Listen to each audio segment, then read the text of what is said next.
Hi friends, welcome to railway Guru Telugu. ఈ వీడియోలో మనం ఆర్ఆర్బీ జేఈ ఎగ్జామ్ రేపు జరగబోతుంది.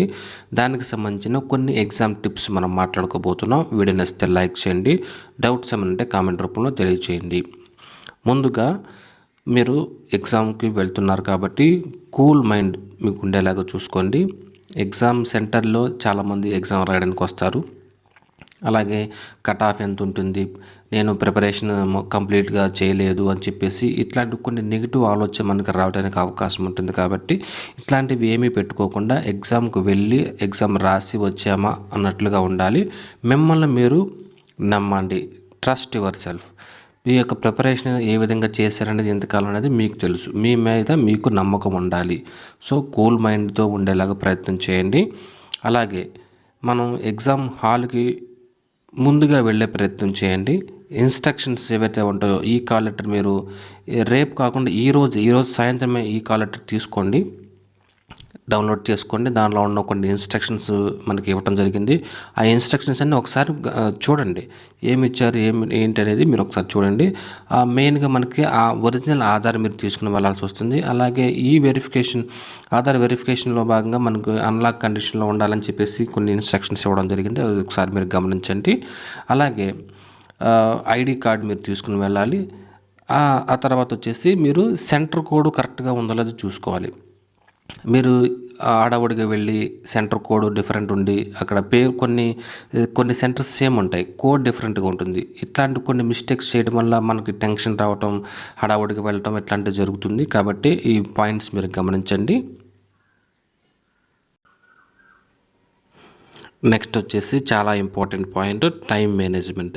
మీరు ఎన్ని సంవత్సరాలు ఇంతకాలం మీ యొక్క ప్రిపరేషన్ అనేది ఈ రోజు కోసమే, ఈరోజు ఎగ్జామ్ బాగా రాయడానికి కోసం మీరు ఇంతకాలం మీరు మీ యొక్క ప్రిపరేషన్ అనేది చేశారు.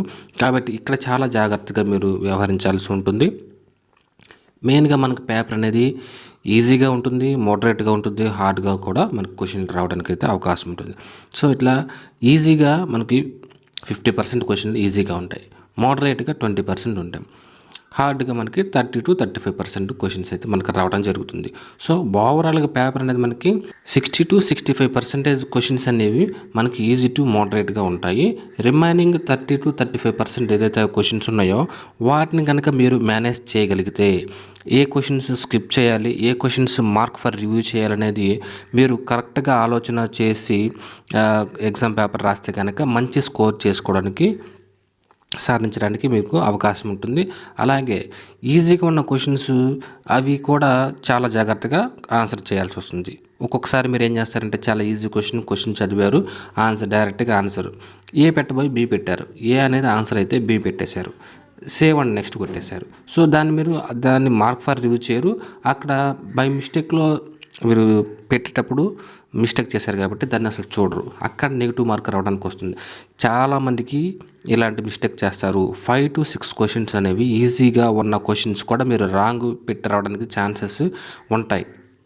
క్వశ్చన్ రాంగ్ చదవటం కానీ, అలాగే మీరు పెట్టిన తర్వాత క్లిక్ చేసిన తర్వాత అది క్లిక్ అవ్వకపోవటం, సేవ్ అండ్ నెక్స్ట్ కొట్టేయడం, మార్క్ ఫర్ రివ్యూ పెట్టకపోవటం, ఇట్లా చేయటం వల్ల కొన్ని తెలిసిన క్వశ్చన్సే మీరు నెగిటివ్లోకి వెళ్ళిపోవడానికి ఛాన్స్ అయితే ఉంటుంది. కాబట్టి మీరు చాలా జాగ్రత్తగా ఈజీ క్వశ్చన్స్ పెట్టేటప్పుడు చాలా జాగ్రత్తగా ఆలోచించి మీరు ఆన్సర్ చేయండి. అలాగే కంప్లీట్ పేపర్ మీరు చూసేలాగా ప్రయత్నం చేయండి. ఎందుకంటే కొంతమందికి హార్డ్ క్వశ్చన్స్ స్టార్టింగ్లో ఉంటాయి, కొంతమందికి ఈజీగా ఉంటాయి, కొంతమందికి మధ్యలో ఉంటాయి. సో మనకి కంప్లీట్ పేపర్ చూడటం వల్ల కొన్ని ఈజీగా ఉండే క్వశ్చన్స్ మనం మిస్ అవ్వకుండా ఉంటుంది. కాబట్టి complete paper main important. Complete paper మీరు చూడాలి. మధ్యలో మీ టైం మీరు చూసుకోండి. ఎంత టైం ఉంది, ఎన్ని క్వశ్చన్స్ ఉన్నాయి, మనం ఇంకా ఎన్ని పెట్టగలుగుతాం అనేది మీరు ఒకసారి మీరు గమనించండి. క్వశ్చన్ పేపర్ అనేది కంప్లీట్గా మీరు చూడాలి. ఇది ఇంపార్టెంట్ పాయింట్. ఇదంతా కూడా మనకి నెగిటివ్స్ కూడా మీరు రెడ్యూస్ చేసుకోవాలి. రెడ్యూస్ చేసుకునే ప్రయత్నం చేయండి. అలాగే మిమ్మల్ని మీరు నమ్మాలి.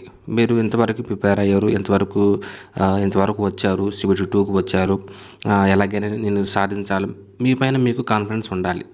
మిగతా వాళ్ళు ఎంతమంది మనం కంపేర్ చేసుకున్నా ఎగ్జామ్ రాసేది మనం కాబట్టి మనకి మన పైన నమ్మకం అనేది ఉండాలి. డౌట్స్ ఏమైనా ఉంటే కామెంట్ రూపంలో తెలియజేయండి. All the best. Thank you friends.